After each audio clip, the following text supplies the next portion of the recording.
And now let's try and tune in to no good music from an undisclosed location somewhere in New Jersey. She don't give a crap about her bad reputation. He can't smile too much, right? Because he's trying to play saxophone. Yeah. And then there's a guy with a deep voice every once in a while going, yeah. That was his only job. And I was parking. I look up on a marquee, and there's my name. He looked like he was out of a horror movie, and he was thinking of something devious. I'm a rock and roll guy.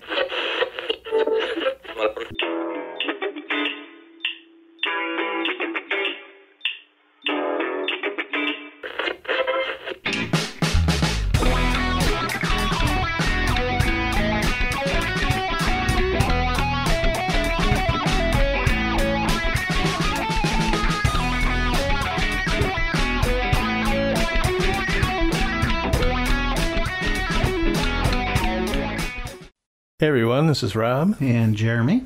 And we are on our first podcast of the new year.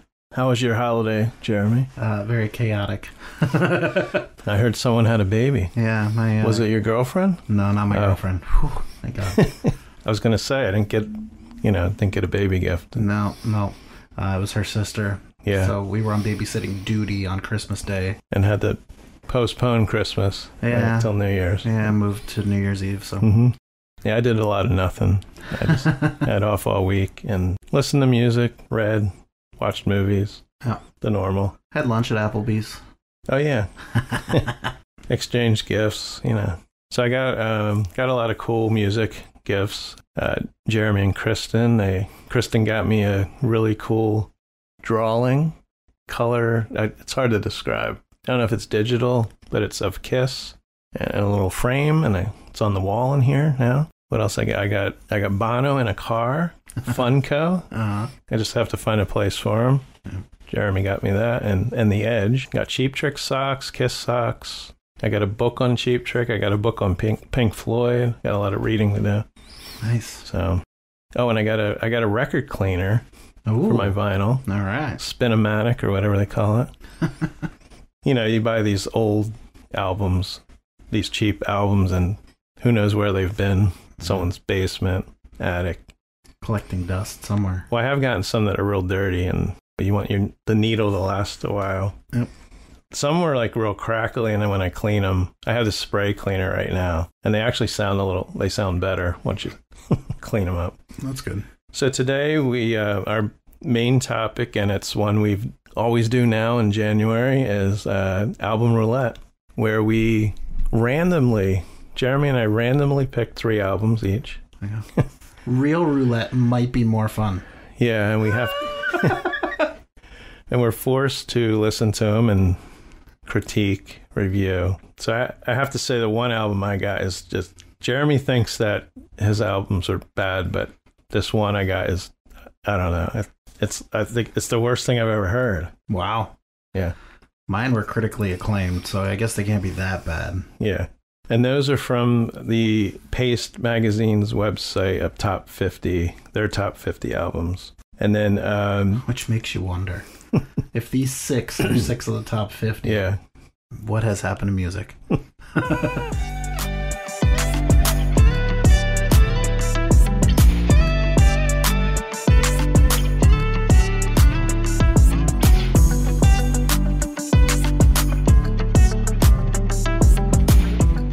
But we're going to start, we got albums turning 50, 40, and 30. And we have a new segment, Artist Spotlight, where I'm going to talk about someone that's new to me. We're going to start with albums turning 50. Before we do that, we have a couple beers here. Yeah. I'm going to keep hitting myself on the mic. Now, this was in a variety pack. It's Jack's Abbey Craft Lager. It's from Framingham, Massachusetts. This one's, I think the print keeps getting smaller, or maybe I can't read it anymore. I think it's 6.5. And I thought this said onion, but it's eponymous Union West Coast style hoppy lager. Hoppy lager, not what is it? India Pale Ale, right? Hoppy lager. All right. These Glasses might be a little dirty. We're drinking out of. Oh, great. They've been sitting in the other room. Okay, so we poured the beer, and now we're going to try the beer. Okay. And this is exciting stuff. It's actually really good. Yeah, tastes hoppy and light. I like it. Mm-hmm. It's So not too hoppy. So that's Jack's Abbey. And we, of course, are in New Jersey, USA, and that's where I got it. So Perfect. At a place I like to give a shout out to Mountain Valley Brewery. Liquors or Spirits or Okay. in Washington, New Jersey. Okay, well let's get this show on the road. So we're on to, as we do, we talk about the albums next that are turning 50. So this is albums turning 50, February 1974. Okay. Way before Jeremy was around. Absolutely. And we have some news from 1974, February 12th. New York's rock club The Bottom Line opens in Greenwich Village, and the first headlining act is Dr. John. All right.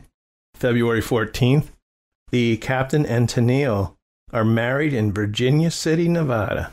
Now, when I was a kid, I didn't think there were two people, even though I think on TV they were on the variety shows. Uh-huh. I thought that was the name, Captain and Tennille. Captain and Tennille. Not Captain End. I thought it was Captain and his last name was Tennille. There you go. Yeah. So February 19th, the first American Music Awards are broadcast on ABC. 2 weeks before the Grammys, Helen Reddy and Jim Croce are among the winners. Nice. February 20th, Cher files for divorce from her husband of 10 years, Sonny Bono. Sonny Bono. Okay. So they were only married 10 years. I saw an interesting thing on the internet the other day about Cher. Mm-hmm. And it said something to the extent of, it might be time to investigate if she is really a vampire. No, I think she just has good plastic surgery. There you go. Something. Good blood. I just saw a video of Marie Osmond. Oh my God. And the comments on Instagram that she stole Michael Jackson's nose. It does not look like her. No. She's been smoothed out. Okay. New nose. Okay, so we have albums. We have some monumental ones. I mean, this one, debut album from Kiss. Well, there you go. Released on February 18th, 1974. Much of the material on the album was written by Gene Simmons and Paul Stanley. As members of their pre-Kiss band, Wicked Lester, Simmons estimated the entire process of recording and mixing took 3 weeks, while co-producer Richie Wise has stated it took just 13 days. Gene's memory is a little wonky. 13 days is 2 weeks. It's almost 2 weeks. Yeah, 2 weeks, 3 weeks. Oh, well. Probably a party or two in there. Yeah. Extended it a little bit. So the album was recorded at Bell Sound Studios in New York City, which was owned by the company that owned Buddha Records. And Neil Bogart, the founder of Casablanca Records, was an executive at Buddha before forming Casablanca. And the record company held a party at the Century Plaza Hotel in Los Angeles to celebrate the West Coast release of Kiss. So it was a self-titled album. That was February 8th. And to introduce the record company to the press and other record industry executives. I think this was the first band Casablanca signed. Okay. They also, I remember, had Donna Summer. Mm-hmm. So the original release of the album did not include Kissin' Time, and it has been on every pressing since. So that's a rare one. Yeah. There are approximately 100,000 copies of the original pressing without Kissing Time on it. So 100,000 is out there. Yeah. I'm sure people are still trying to sell them for like 1,000. I'm sure. The album's photo shoot took place on January 31st, 1974 by Joel Brodsky at his studio on 57th Street in Manhattan. According to Paul Stanley, everybody except Peter Criss did their own makeup on the shoot. Interesting. And it says the makeup personnel did Chris's makeup, as Stanley described, like a tribal lion mask. I think he still looks like a cat. Yeah. I don't know if you can picture the first album. I can. We have Lou Reed, Rock and Roll Animal. It's a live album, and it was released February 1974 by RCA Records. In its original form, it featured features 5 songs, 4 of which were initially recorded by the Velvet Underground. Reed's band included Penny Glan on drums, Prackish John on bass, Ray Colcord on keyboards, and Dick Wagner and Steve Hunter guitars. The 2 guitarists would later form the basis of the first Alice Cooper solo band. Okay. Beginning on Welcome to My Nightmare, which features Glenn and John also. So this album was recorded live on December 21st, 1973 at Howard Stein's Academy of Music in New York City. Rolling Stone editor Timothy Ferris described Rock and Roll Animal as a record to be played loud, and continued, as background music, it isn't much, but powered up on a strong system loud enough to make enemies at a quarter mile away. Rock and Roll Animal as well, very fine. Okay. Now we got albums turning 40. We're at February 1984. I still don't think Jeremy was around. Nope. No, he wasn't. I wasn't. 3 years yet. So we have some music news. February 14th, Elton John marries studio engineer Renee Blau, a woman. Yeah. February 16th, Jerry Lee Lewis surrenders to federal authorities on charges of income tax evasion, and he's later acquitted. And here's a follow-up from our last podcast, Jeremy, of the music news, is that Michael Jackson, on February 28th, was recovering from the scalp burns he sustained a month earlier. Okay. He also wins 8 Grammy Awards out of the 12 nominations at the 26th Annual Grammy Awards, breaking the record for the most Grammys won in a single year. It's amazing. He wins 7 for the album Thriller, including Album of the Year, Record of the Year for Beat It, and 1 for his work on the audiobook for the film E.T. the Extraterrestrial. I guess he did the audiobook. So Jeremy has just subscribed again to Audible. Yep. So maybe check out E.T. read by Michael Jackson. There we go. You should see if it's on there. You should look it up. Okay, albums. We have Rat, Out of the Cellar. Round and it's their debut album. And probably, I don't know much about Rat except this one song, which I'm going to mention, which is Round and Round, which was a huge hit. And you could pretty much call them a one-hit wonder. Oh, yeah. So this was February 17th, 84. Was an immediate success with wide airplay on radio, heavy rotation on MTV, which I remember. Oh, yeah. Milton Berle's in the video. I remember. Yep. So the album was certified as triple platinum. The album brought Rat to the top of the glam metal scene in Los Angeles. And Rat's later work would never surpass the success of Out of the Cellar. I like that title, though. Rat, Out of the Cellar. Yeah. And Rat with 2 T's. Yep. Kids. It's a shame, too, because actually that album's not bad. I know you said you only know the one song. I could go listen to that. I have listened to that a few times, actually. I mean, it's not like my all-time favorite or anything, but it's worth a listen to. Yeah. Now, do you know who's on the album cover? Or if you remember what it looks like. I don't remember what it looks like. It's Tawny Katane, who was known for her appearances in the White Snake videos. Oh, okay. I was like, the name sounds familiar. Yeah. And she was also in the film Bachelor Party. Okay. I think Tom Hanks is in that. Then we got THOMPSON Twins, who I like, Into the Gap. It's their 4th studio album, British pop group, and released February 17th. And the album was recorded in 1983 at Compass Point Studios. Comes up again. In the Bahamas. It doesn't say anything about them getting robbed or carrying knives around with them. Yeah. Despite a mixed response from critics, Into the Gap became the band's most commercially successful studio album. Peaked at number 1 on the UK albums chart for 3 weeks and number 10 on the US Billboard 200. And you probably know these songs, Jeremy, if you don't know the THOMPSON Twins. Yeah, I mean, I'm trying to think off the top of my head. The name doesn't ring a bell, but I'm sure a song probably will. Well, there are 4 songs that were released as singles, but the first 2 I'm pretty sure you'll know is Hold Me Now, Doctor Doctor. Okay. Hold Me Now. It's new wave. Yeah.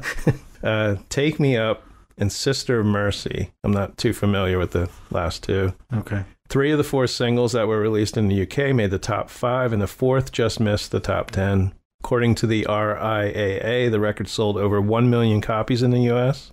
UK, the album sold over 600,000, certified double platinum, became one of the year's biggest sellers, with 5 million copies sold worldwide, and the band embarked on a world tour in support of the album. Now we have the Smiths. Oh. Their debut album, English rock band. This was released February 20th by Rough Trade Records. After the original production by Troy Tate was felt to be inadequate, John Porter re-recorded the album in London, Manchester, and Stockport during breaks in the band's UK tour during September 1983. The album was well received by critics and listeners and reached number 2 on the UK albums chart, staying on the chart for 33 weeks. Wow. And it established the Smiths as a prominent band in the 1980s music scene in the United Kingdom. The album also became an international success, peaking at number 45 in European albums chart and remaining in the chart for 21 weeks. And if you don't know the Smiths, and the lead singer is Morrissey, who went on to a pretty good solo career. Yeah. Then we have Weird Al. Oh, wow. I think this is one of his lesser known albums, but... Well, it's got to be one of his first, too. He had to be young. This is the second album. Okay. In 3D, often referred to simply as... it's Weird Al Yankovic in 3D, often referred to as just in 3D. So yeah, it was second album, February 18th, and the album was one of many produced by former McCoy's guitarist Rick Derringer. Recorded between October and December 83, the album was Yankovic's follow-up to his modestly successful debut, Weird Al Yankovic. So half of the album is made up of parodies of artists like Michael Jackson, Men Without Hats, the Greg Kihn Band, The Police, Survivor, and the other half of the album contains many style parodies, musical imitations that come close to but not directly copy a specific work by existing artists. Interesting. So this album marked a musical departure from his debut in that the arrangements of the parodies were now closer to the originals. Also, the accordion was no longer used in every song, but only where deemed appropriate or comically inappropriate. And this album is notable for being the first album released by Yankovic to include a polka medley of hit songs. It's only his second album, so... Right. And Weird Al Yankovic in 3D was met with mostly positive reviews, peaked at number 17 on the Billboard 200 and number 61 in Australia. And the album also produced one of Yankovic's most famous singles, Eat It, which was, of course, a parody of Michael Jackson's Beat It, peaked at number 12 on the Billboard Hot 100. And Eat It charted at number 1 in Australia. Ken Cook, shout out to our Australian listener. We're going to make you famous, Ken Cook. And it was Yankovic's only number 1 single in any country. That was Weird Al's biggest single up until White and Nerdy in 2006. Yep. Now we have some albums turning 30. February 94. We have some news. Blind Melon's lead singer Shannon Hoon is forced to leave the American Music Awards ceremony because of his loud and disruptive behavior. Hoon is later charged with battery, assault, resisting arrest, and destroying a police station phone. Wow. February 11th, the 3 surviving members of the Beatles secretly reunite to begin recording additional music for a few of John Lennon's old, unfinished demos, presented to Paul McCartney by Yoko Ono, with Jeff Lynne producing. The track Free as a Bird is released as a single in late 1995 as part of the exhaustive Beatles anthology project, which I remember watching. I think there's 3 parts to it. But the song reached number 2 in the UK and number 6 in the United States. So that was something great at the time, 1995. Of course, the new Beatles song, Now and Then, which came out some months ago, was part of this, part of the songs that Yoko Ono gave to them. But apparently John Lennon recorded, it was a demo, and there was a TV in the background playing. And they didn't have the technology at the time.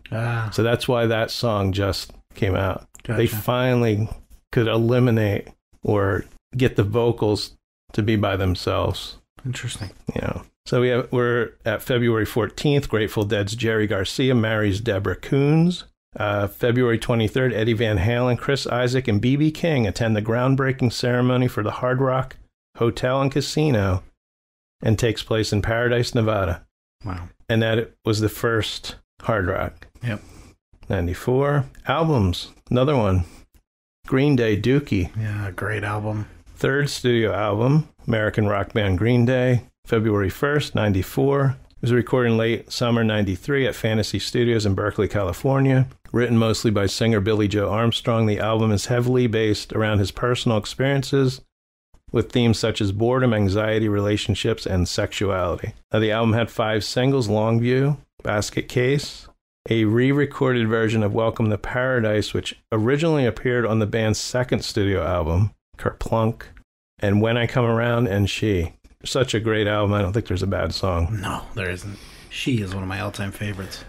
Actually, I love Green Day, and I don't really think there's a song that I don't like. Yeah. You know, it's just one of those bands. So after several years of grunge dominance in popular music, Dookie brought a livelier, more melodic rock sound to the mainstream, with relatable lyrics that reached a universal audience and propelled Green Day to worldwide fame. This is considered one of the most defining albums of the 1990s and punk rock in general. Also pivotal in solidifying the genre's mainstream popularity. And the album influenced a new wave of pop punk bands such as Blink-182, Sum 41, and Fall Out Boy. So today I'm listening to this playlist on Apple Music, and there's 2 of them. There's New Rock, which is more alternative stuff, and then there's actually like rock, but all new music within the last month or 2. And I'm driving, so I'm not looking, and I just put it on shuffle. And this song comes on I've never heard before, and I'm like, that sounds like Fall Out Boy. And I'm not a big Fall Out, but I know the sound. I glance at my phone, it's Fall Out Boy. So they obviously have a distinct sound. I mean, I would know Green Day when I heard them. Yeah, I like Fall Out Boy. So Dookie received critical acclaim upon its release and won the band a Grammy Award for Best Alternative Album, 95. Peaked at number 2 on the Billboard 200 in the United States and reached top 5 positions in several other countries. It has sold over 20 million copies worldwide, making it the band's best-selling album, one of the best-selling albums worldwide, and it has been labeled by critics and journalists as one of the greatest albums of the 1990s, as one of the greatest punk, rock, and pop punk albums of all time. So Rolling Stone placed it on these 2 lists, 500 greatest albums of all time. It doesn't say what number. Okay. And at number 1 on their 50 greatest pop punk albums. Wow. I wouldn't consider it true punk, No. Green Day, so pop punk. Number 1, probably, because I think they started, like I said earlier, you know, bands like Blink-182 and Sum 41, Fall Out Boy, so... And then last, we have Ben Harper, which Jeremy probably doesn't know who Ben. I don't know who that is. Welcome to the Cruel World. He's a singer-songwriter, guitarist.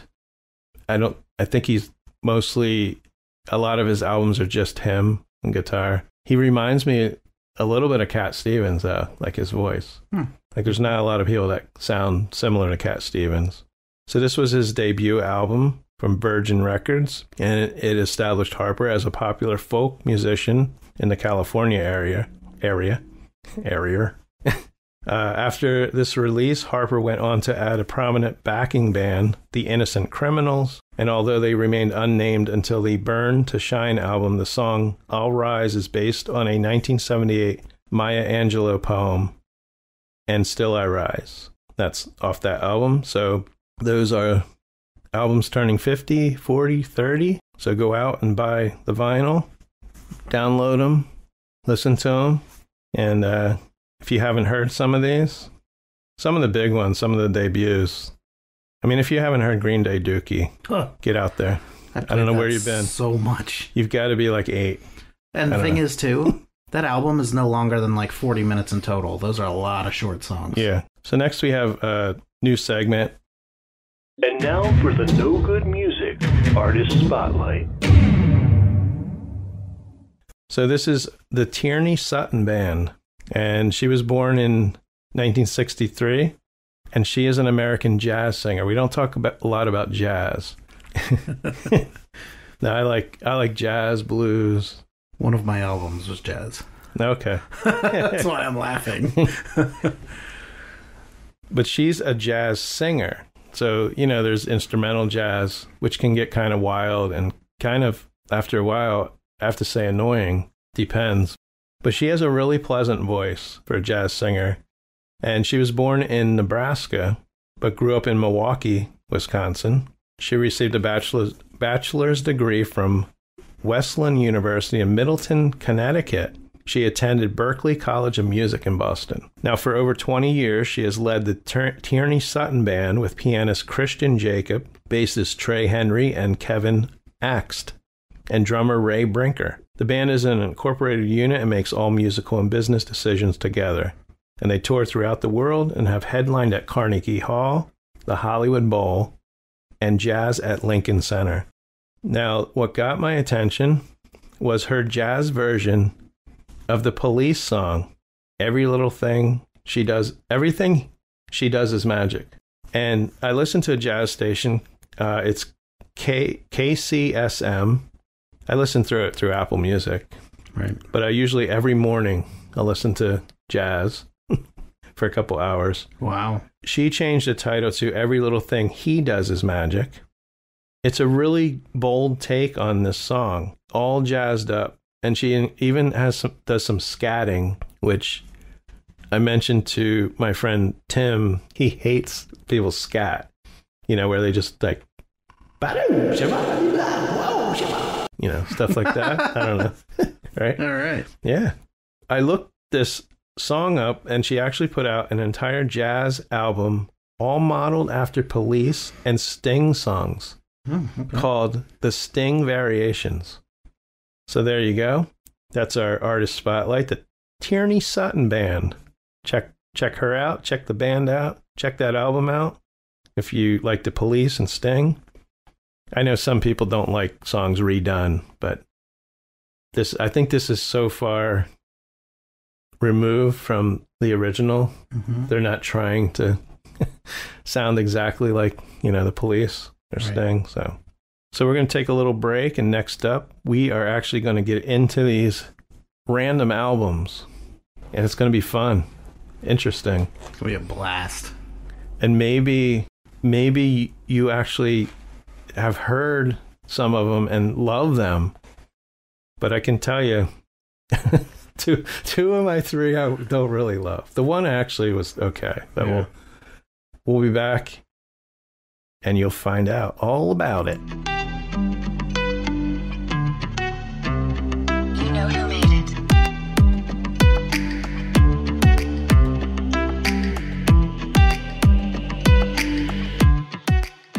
Okay, we are back, and we are going to talk about our random albums.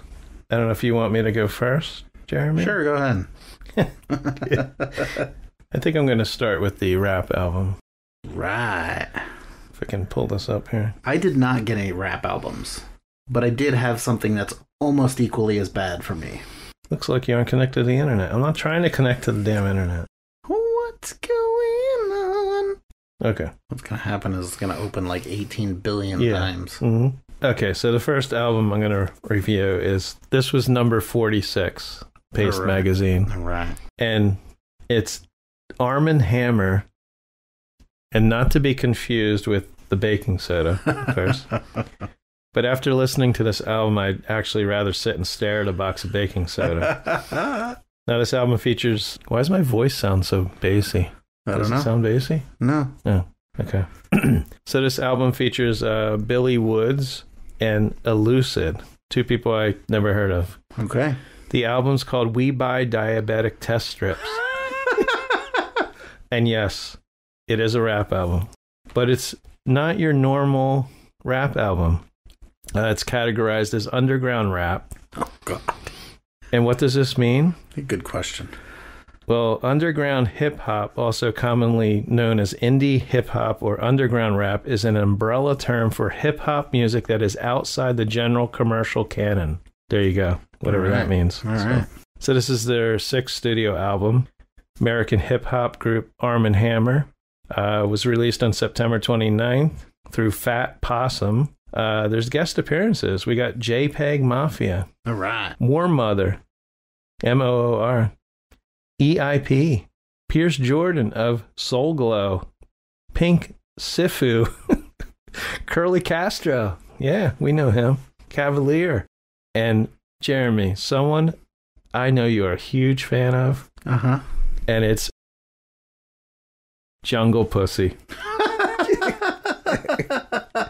It's the first Arm & Hammer album to not be released under the Backwoods Studios label. So on July 3rd, here's a little background. Billy Woods revealed that their 6th album was almost done, saying that they took a pretty different approach and that Elucid was still working on the record.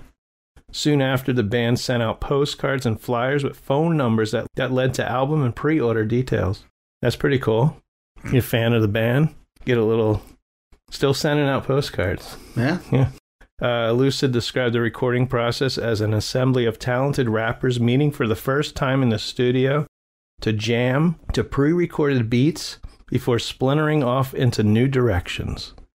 The opportunity to watch them drift off into their own sonic worlds was a clear, magical moment for him. So I got the impression, even though they've been around for 10 years now, that they just got some new music programming software and they wanted to play around with it. You know? Okay. But the background music and sounds are quite interesting. I mean, this is a little different than your standard rap album. There's a song, Woke Up and Asked Siri How I'm Gonna Die. Instead of lyrics about... I laugh at my own notes here. About bitches and caps and asses. He talks about tinnitus and compares it to a chainsaw, which I'm familiar with. So it talks to me. The song talked to me. He mentions about wanting to eat a marble steak and even spaceships in this one. So we got a lot going on in here. Okay. You know, good stuff. Maybe the spaceship caused the tinnitus. You know, spaceship gets too close. You know, you hear something in your backyard. You walk out there. It's loud. It could be loud. For sure. Maybe. Your house is probably shaking. Yeah, yeah. Causing things to make loud noises. And then track 3, we have the flexible unreality of time and memory. It utilizes what sounds to me like, it really sounds like a sound. I should have looked on my Roland. I have a Roland D20 keyboard, which is from the late 80s. So there's a sound on there. There's all different sounds on the Roland, but it's like a pipe organ kind of. It sounded exactly like the sound that's on that keyboard. So there's 15 songs on this album. It's 53 minutes long. Okay. Now, it's hard for me to say they should have whittled it down to maybe 10 songs. Most of the songs kind of sound the same, except the rapping sounds similar, like the way they're rapping, but the sounds are different, of course, on each of the songs. Right. But they're obsessed with the phone for some reason on this one. And it reminded me, whenever I hear on a song, like a phone pickup and someone talking, it reminds me of Pink Floyd, The Wall. Okay. Because there's one where someone's trying to call someone and the woman's on the other, and she's like, I don't know, he's not picking up. You know, it's like the operator. So it always reminds me of that. I mean, the very first song, we have a phone ringing in the beginning, and you hear a phone dialing. One song, actually, someone picks up the phone. They're talking about some girl or something. And one of the last songs has a phone just ringing and ringing at the end of the song. You think someone's going to pick up. It's disappointing. Nobody picks up. A lot of phones going on there. Now, track 7. I can't even say the name of the song. It's, it's something, and then in parentheses, blocked call. So we'll call it blocked call. Oh, my God. But it's weird because it mentions... Now, I've never heard of this drug. Maybe I've heard of this drug before. Ketamine. Oh, yeah, I've heard of it. But I've only heard of it recently because of Matthew Perry. Yeah. And it's in this song. They're talking about ketamine. Okay. And then the album came out a month before Matthew Perry died. I mean, the lyric is, my heart pumps ketamine. Okay. And he says it about 6 times in the song. Other sounds on the album are like sounds played backwards. We do have some backup singers on some of the songs, which is a plus. Now, I was driving to the grocery store, and and I'm listening, because a lot of times I listen in the car. You got the windows down, blasting the music. So there's a song called When It Doesn't Start With a Kiss, and there's so many like plunky, odd sounds going on in the song. I thought you know, when you don't have your seatbelt on? Yeah. I actually was looking to see if I didn't have my seatbelt on. And it was in the song. Nice. Yeah. And then you had the car bouncing up and down, right? Yeah. And then track 6 is called Trauma, which actually gave me some trauma because it starts out with some repetitive cymbal crashes for about a minute long. All right. And I think the cymbal button was sticking on the keyboard or whatever they were, programming with. Once I got past the 10th song, I was actually going to stop listening to this. But I got home from the grocery store. I had to chop up some peppers. Because, little personal thing here, but our grocery store, I don't know what they do to the produce, but it doesn't last more than 3 days. You have a pepper, a green pepper. Uh-huh. 3 days later, it's like like rubber. I don't know. So I freeze. That's what I'm getting at. I'm chopping up pepper. So I had the earbuds in, and I was surprised and I was glad I listened to the last couple songs because they took a slight turn. Yeah. Kind of a weird turn, but the two weirdest songs are Supermoon and Switchboard. Supermoon, there are voices that echo, machinery sounds. I don't know, some weird voices at the end. One sounds like an alien. But it's almost like they put a little bit of extra effort into the last couple songs. Interesting. And Switchboard has this creepy background sound. In the old days when you try and start up your, connect to the modem. But it sounds like that along with a baby crying. Maybe it could be real life mixed in. The one lyric I laughed out loud is him talking about floating in the universe. And I guess meaning he's coming down from the sky. He's floating and he's coming down. And the lyric is, remind me when I come down, suck me when I wake. Like freaking laughed. Like what? So the song is kind of mesmerizing. Halfway through, we have some angelic voices kind of kick in. And that's the song where the phone's just ringing and ringing. Pretty much that song, Switchboard, is the oddest song. But it's still something I wouldn't, go back and listen to. We're going to rate these, Jeremy, from 1 to 10. Okay. Old school. And I'm giving this 4 just for the effort. I mean, it does take some effort to program stuff and make an album. So I'll give you a 4. So that was my first album. Okay. And again, that was, in case anybody's interested, Arm & Hammer. We buy diabetic test strips. Maybe they do. I don't know. That's insane. It's whack. There you go. All right. So my first album was an instrumental jazz album. It was by Jamie Birch. Was that her name? Jamie Branch, sorry. And this is the young lady who died before the album was released. So the the album's called Fly or Die, Fly or Die, Fly or Die, World War. It's the third studio album by the jazz trumpeter. It's critically acclaimed, and she's considered to be punk jazz. Okay, the main person died? Yes. Okay. Jamie Branch. Okay. Critically acclaimed. It's got off the charts reviews. The sound wasn't awful. According to Wikipedia, there is voices credited in the album. I don't remember hearing any words. Okay. So either I missed that or maybe they're mixed in somehow. They might in the be. mix. I'm not sure, but I don't want to make it sound horrible because it wasn't awful. It definitely gave you that Louisiana, New Orleans type of feel. Okay. But I think you touched on it earlier.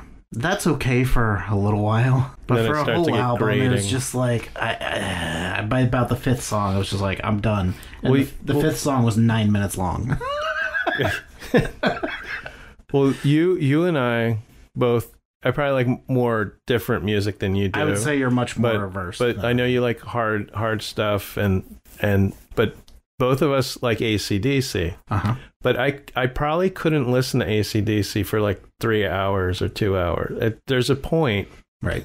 Right? Right. You get your fix, and then that's like jazz. I mean, I listened to it for 40 minutes, an hour. I could listen to one AC/DC album in one night. Mm-hmm. But do I want to put a second one on? I might want to listen. Right. Right. You know what I'm saying. Depends on the mood. Yeah. But yes, I know what you're saying. There were 3 songs in here that were super long. One was 7 minutes, one was 9 minutes and 10 seconds, and one was 9 minutes and 7 seconds. The rest of the songs vary from 1 minute and 58 seconds to 4 minutes and 32 seconds. So, like, you have really long songs, you have really short songs, and there's a couple in between. Again, I'm not trying to totally crap on this album. Yeah, just it wasn't my thing. Yeah. And I couldn't get into it at all. I only listened to it one time, to be completely honest. Mm-hmm. And there's not even really a lot to say about it because it was just music. Yeah. You know, there wasn't even lyrics to relate to or anything. So it was a challenge to get through this one.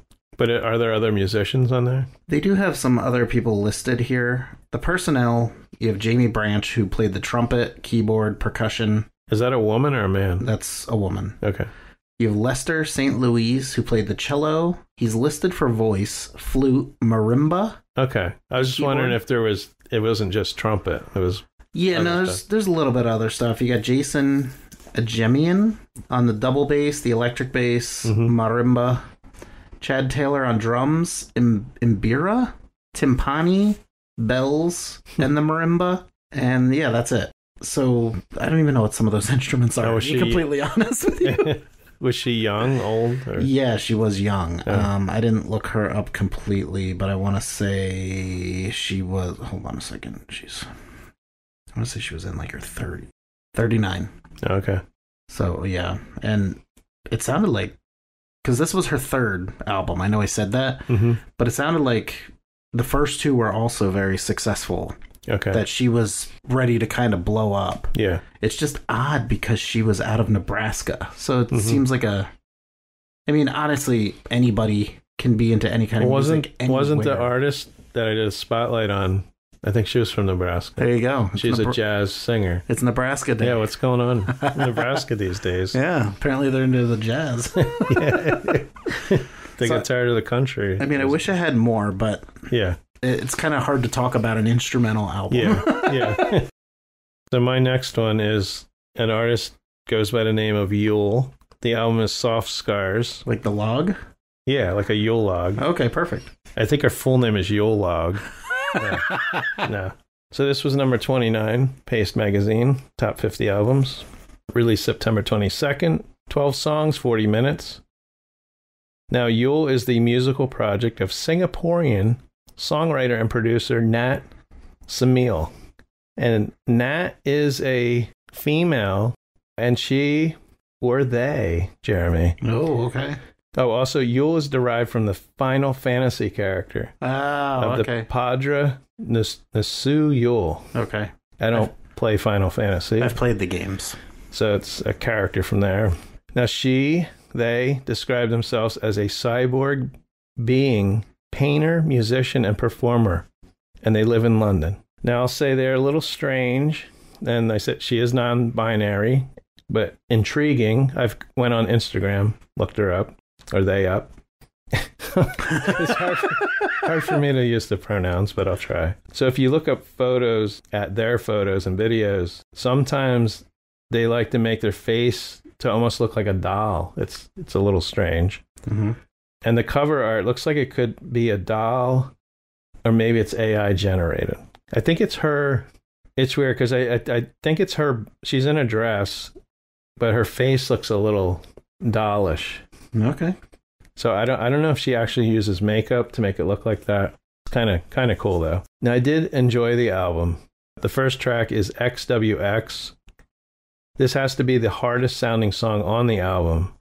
So I was kind of like, what am I in for? It kind of sounds industrial, very chaotic. There's thunderous drums, pounding guitars, and I have in my notes, I couldn't listen to that too long. Like if that whole album was like that. Right. Now the second track is Sulky Baby.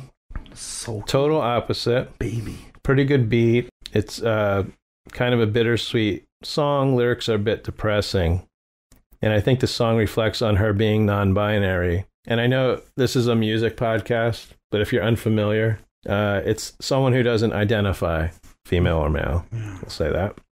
Like there's a line, losing the arms race, your family's disgrace, the dreams that you chase turns into meaningless space. Okay. So it could be like, depression and people not accepting you for who you are. There's a piano instrumental on this album called Fish in a Pool. That's track 7. Now, the album doesn't list anyone as playing any instruments. Really? So I'm not sure if this is AI created music, programmed. But even if it was programmed, do you think you have... I think there's like people that mixed the album or... Yeah, there's people that listed that mixed it and mastered it. But no one like, oh, this person's playing guitar, this person's playing drums, Now, there were a couple songs that stood out. Track 8, Software Update. Now, like I said, most of the songs sound pre-programmed, but this one has some nice acoustic guitar. Very sweet, flowing song. Interesting song. And according to Apple Music, the song fantasizes about a lover downloading their mind after their body is gone. So they're still around. There's one lyric, "You're never alone. I'm inside your phone. Personality built on your screen," too. Okay. Track 9, Inferno, reminded me of U2's Numb. Oh. The way she's singing the lyrics, how the words flow. Track 11, Cyber Meat. A favorite song on the album. Goes from what sounds like something being played off a radio to more, and then it clears up. Very upbeat song. Could even be considered grunge pop. I'm sure that's a genre. There you go. Now, there's a lot of dark lyrics on this album and disguised as kind of sappy, popish love songs, but, you got to listen to the lyrics. Someone's either dying, getting stabbed, bleeding out, eating flesh, or asking, do you think I could kill with a baseball bat? So if you just listen to the music, you weren't really listening to the lyrics. Right. One of those things, Okay. Now, I think her voice is a cross between Selena Gomez, Lily Allen. I don't know if you know who she is, Jeremy. No. She's a British singer. Okay. Where Yule takes on a British accent sometimes. Also, Kay Hanley from Letters to Cleo. I thought she sounded a little bit like. So overall, the album was a good mix. I think the album musically was great as far as program music. A lot of creative work went into the music. And I know music purists would scoff at that comment, but it does have its place in music. I mean, it is to sit there and be able to program, and I have a music programming or music software, and it's not as easy as it seems. Right. You still got to know what sounds good and what goes together well. So I feel the lyrics could have been a little better. There's a lot of verses that are repeated. Would I listen again? I'd actually put Cyber Meat, that song, on a playlist. The album itself probably is not something I'd listen to as a whole. Right. Rather put on a Dua Lipa album. And Jeremy, I don't know, but we're under contract now. I have to say Dua Lipa on every podcast. Okay. Okay. I'd give it a 6 out of 10. Okay, that's not bad. Yeah. I mean, that was the best out of 3. Okay. Because I saved the worst for last. Oh, okay. Okay, we didn't get there yet. Okay, gotcha. Well, we went from, for me, no lyrics to my second album being the genre I least enjoy, which is country. It was Jess Williamson, Timing Accidental. She's an indie folk singer-songwriter, and she's from North Carolina. Album itself is 36 minutes and 25 seconds. She is getting comparisons to Taylor Swift. Okay. I didn't hear it personally, other than all of her songs are big-time breakup songs. Okay. That's probably why. So it was very, like, I don't know, she tried to kind of take her heartbreak and turn it more like upbeat in a sense, I guess you could say. But if you listen to the lyrics, it's just nothing but breakup, and it's very, I don't want to say depressing, but when you mix that combine that with country, which I'm not a huge fan of, it didn't mesh well. There was one song 8, it's called Something's in the Way. That one kind of stood out to me because it was more of a ballad as opposed to just a country. Wasn't that a Nirvana? Poppy song. Yeah. Then there's the Beatles something. But, I mean, overall, the songs weren't too long. In fact, the longest song was 4 minutes and 49 seconds, but that was the last song of the album. Well, yeah, the album you said is 36 minutes. Yeah. How many songs? 10. 10. Sorry, yeah. 11. Oh, okay. So most songs were only like 3 minutes long. So it didn't bore me. I'm just not a big fan of country. And then when it's all sappy breakup songs, like there's nothing pulling me in. So Yeah. I wouldn't say it was a bad album, but it wasn't. Again, I'm 2 for 2. It just wasn't an album for me. And there was nothing like distinct about her voice that even kind of you know stood out to me as wow, she's got this amazing voice, or she relates to Cher or Celine Dion, like something. Yeah. There wasn't really anything there. So to me, it was just another album. You know, I'd give it like maybe a 4 or a 5 out of 10. For me, it was just average. Yeah, I think, well, with the state of music, you know, like we've mentioned before, you can just record something off your computer. Like you can record into your computer and you can make an album. Right. Back in the day, you would be trying to get a recording contract and you had to be unique. I mean, somewhat. You had to either have a gimmick, or I think the last person to maybe have a gimmick was Lady Gaga. Yeah. And the thing was, she can sing. So it's sad that she thought, I mean, that was her thing, but, you know, It's sad that she maybe thought she had to do something to get people's attention. But now you can just put out an album. You can actually maybe even get some shows, make a little bit of a living, get a following. But yeah, I always look for, got to be a unique voice, sort of interesting music. I mean, I'll listen to some country, but it's called outlaw country, and it's got more of an edge to it. Okay. Like one person I really like is Sarah Shook, her name is, and the Disarmers. She's got this edginess to her, and this I don't know. She's got like almost like she's probably like 5 foot. You know, you wouldn't want to meet up with her in the alley. Nice. I think she's also softened over the years too, but I don't think she's probably not that person anyway. Right. And I'm trying to get her for an interview. That's like outlaw country. Like Nikki Lane is another one. I don't like the straightforward country. You know, I don't like Carrie Underwood. I don't really. I own a couple Dolly Parton, like Dolly Parton Christmas album, but you know, like Rockstar was okay, but not great. So this is my last one, and this is probably got to be. And after this podcast, I'm going to play Jeremy.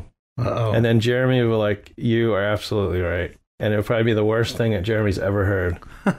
Now this was number 32. Yeah. Pace Magazine. And I tried to figure out if this is the person's real name, because her name it's Reverend Kristen and Michael Hayter. And she used to go by just Kristen. Think about it. Kristen Hayter. Christian Hayter, right? Yeah. And it's called Saved. Came out October 20th. And I have here, this is perhaps the worst album I've ever heard since Van Halen 3. Wow. Now, this is labeled as a Christian album. All songs are about God, Jesus' blood, dying, the devil, possession, all that church jazz. All right. Now, the album documents her attempt at salvation through religion. I don't normally listen or ever to Christian music. I mean, I know there's Stryper. Wasn't Stryper a Christian band? I don't know. Okay. This woman cannot sing. I'm not sure who told her she could sing. And whoever it was needs a good beat down. Nice. Her voice is over dramatized for effect. I mean, you can hear she's trying real hard, but it's actually too hard and painful for the ears. Now, she's from England, even though this is her debut as Reverend Christian Michael Hayter. She did put out albums as Lingua Ignata. How are those? Did you listen to them? It pretty much sounds the same. Okay. Starting in 2018. She must know somebody. Now, she became a real minister, but through an online ministry. Okay. And I think I read she started her own church. Oh, wow. That's real. Yeah. Get the hell out of here. This is a cult leader? Now, she claims this is a new persona, but as Jeremy just asked me, I listened to some of her other songs, and they pretty much sound all the same. I mean, she couldn't sing back then, and she can't sing now. Think of it. Think of a tone-deaf Lady Gaga. There you go. God. So this album is not only weird, but it's annoying right from the first song. She used to have friends, but they all drank the Kool-Aid first. I'm getting out while I can. I guess it's supposed to sound like it's from an old album, like most of the songs sound on this, but this is most annoying song. Someone actually stops and like if you had a vinyl, you're listening to a vinyl record, right? Mm-hmm. And someone actually stopped the vinyl and started it. This is about a minute in. You'd hear that an awful noise. Well, the music just starts again. Oh, okay. And then the volume, the volume is going down. Mm-hmm. I thought there was something wrong with my car radio or something. I'm like, what's going on with this car? Because the volume goes down and up, and then it goes down. And it's not like in rhythm or anything. Yeah. It's like sporadic. And I'm like... Well, you are driving a Plymouth named Christine, so, I mean, you might not like the music. Now, the end of the song nearly gave me a heart attack. Okay. It's definitely someone that's possessed. Okay. That's why I'm going to play that song for you, Jeremy. That song. I mean, I prayed the devil didn't come out and get into me somehow. Yeah. Possessed? Yeah. Now, it goes right into the second song called All My Friends Are Going to Hell. And it has an annoying beeping sound and then humming. And then we hear a church piano. I mean, sorry. I mean, this sounds like a song from the 30s. Something you're looking like you're in some record store and they have a section of all these old albums that nobody wants, from the 30s. Yeah. That nobody knew about. You put it on your turn and like some underground 1930s church music. So then track 5, we have I Will Be With You Always. Is that the devil? Is that God? Is that her? It might be talking about Jesus. Okay. I don't know. Okay. But it has there's annoying sound in this one, like a fire, like a fire alert or something. And I had to turn down the music in my car. I thought there was a fire somewhere. Like there, when the firehouse, like, yeah, the sounds siren. Yeah, that's what it sounded like. I actually, and I'm not lying, I actually thought, along with the other album, I thought my seatbelt was unbuckled. I mean, I don't know what's going on here. It's making me, made me agitated, these albums.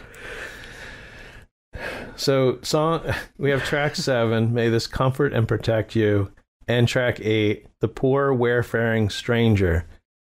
Now they go together.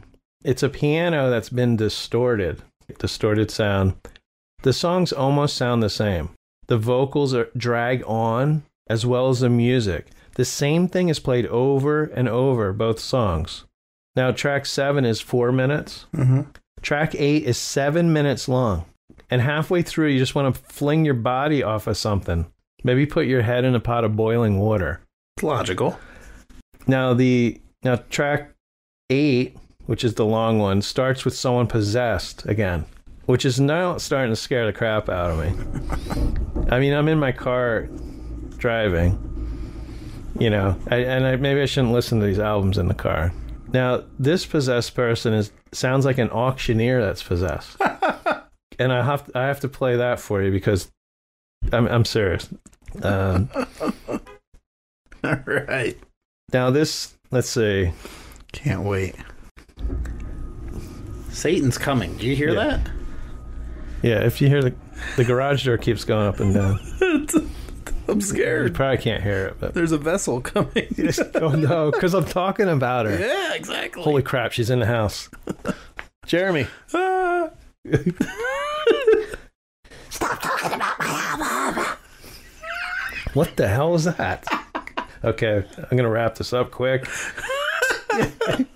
If anything, the album, I guess I like the novelty of it, but I mean, I was kind of laughing at some of this, and I can't believe this album is on anyone's top 50 list. That's the thing, it's made a top 50 list. I mean, who is the person that put this on this list? I want to know who's listening to this and liking it. This is probably the lowest rated album I've ever given a rating to. I'm giving it a 1 out of 10. So okay. So there we go. And if you want to check it out, see what I'm talking about, Reverend Kristen Michael Hayter, Hyter, Saved. There you go. All right. My final album, I went 0 for 3 on my album roulette, but this one was ranked really high, and it was the best of the 3. Mm-hmm. It was Javelin is the name of the album by Sufjan Stevens. 42 minutes in length. It's an indie folk album. There were 3 singles that were released before the album was released. You had So You Are Tired, Will Anybody Ever Love Me, and A Running Start. It's got a folk like genre, but it felt very like psychedelic to me. You know, that kind of, I don't want to say Pink Floyd, but maybe like a Grateful Dead type of feel, but not as enjoyable. There was one song that I really liked, which is called There's a World. It's only 2 minutes and 29 seconds long. It's the last song on the album, but I didn't realize until doing some research for this, it was actually written by Neil Young. Oh, okay.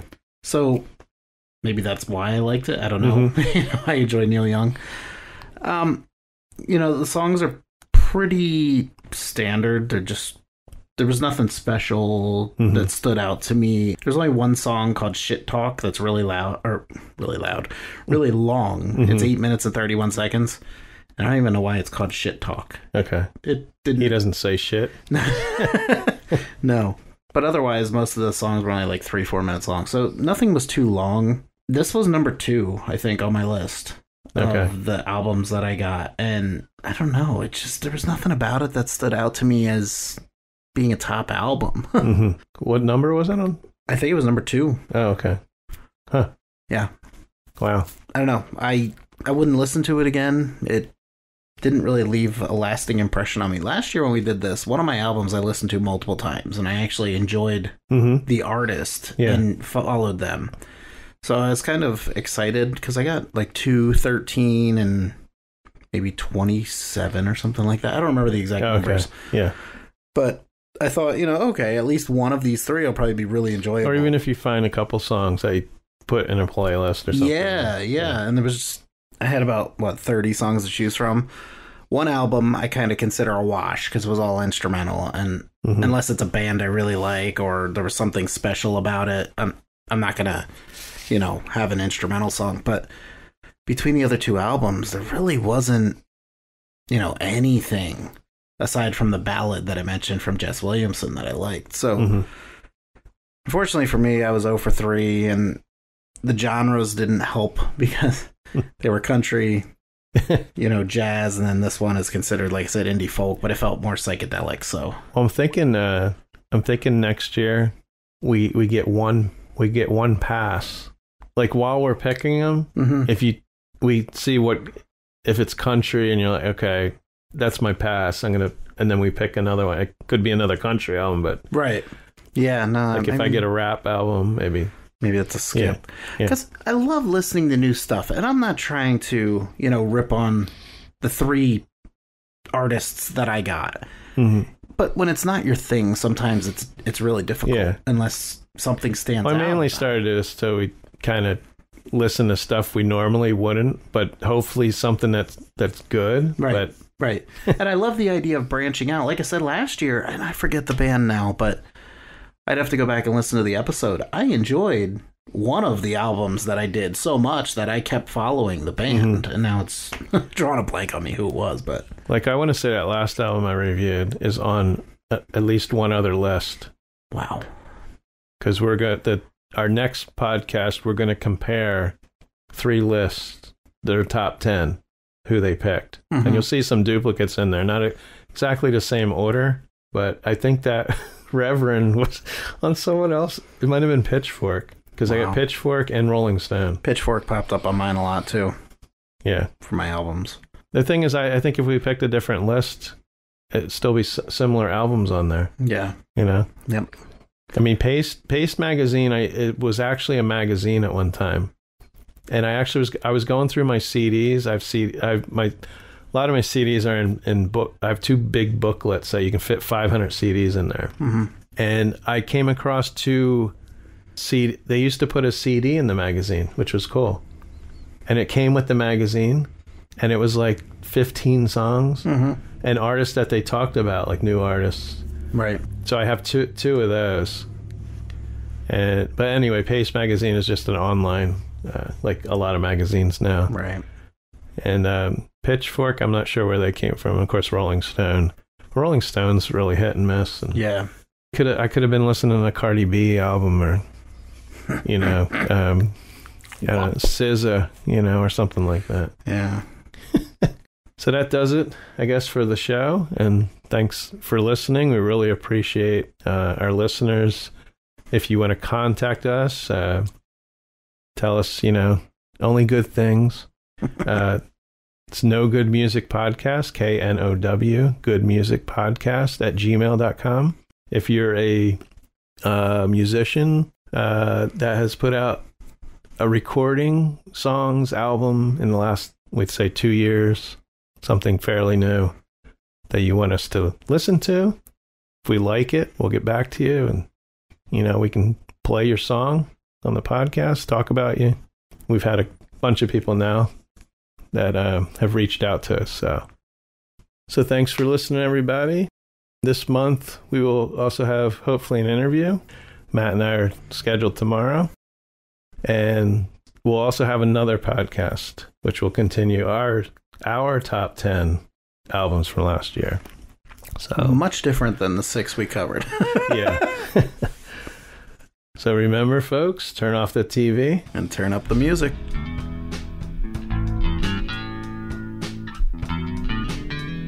You've been listening to No Good Music, intro and exit music by the band 99%. Today's show is produced and edited by Rob J. Lilly and recorded at the Did You Say 7 Studios in Washington, New Jersey. You can find No Good Music on Apple Podcasts, Podbean, Spotify, Pandora, and almost anywhere you listen to podcasts.